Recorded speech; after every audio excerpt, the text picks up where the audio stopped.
Le Tifeifei, c'est une histoire de passion et de transmission dans le cercle des couturières.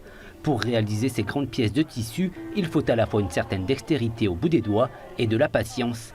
Ces exposantes participent au concours du Heiwarimae avec cette année le cocotier comme thème d'exposition. Alors que d'un côté, les premières esquisses de l'arbre se dessinent à main levée, de l'autre, on bâtit déjà les pièces de tissu. Elles ont 2 jours que pour bâtir,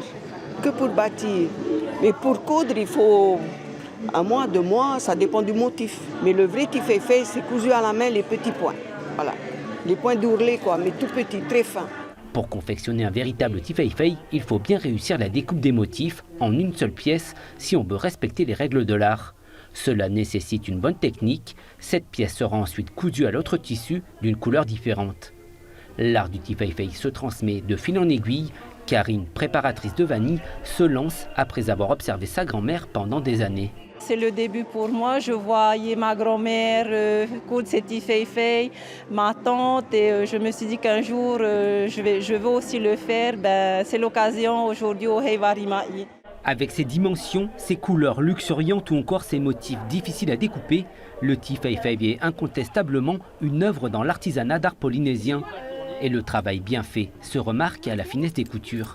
Il est cousu très fin avec du fil. C'est plutôt les personnes âgées qui aiment faire ce genre de point-là. Et c'est très rare de trouver. Et celui-là, c'est pas pareil. Celui-là, c'est de la broderie. Graphiques, habillés de fleurs très souvent, les Tifeifei sont comme des arcs-en-ciel dans le monde de l'artisanat.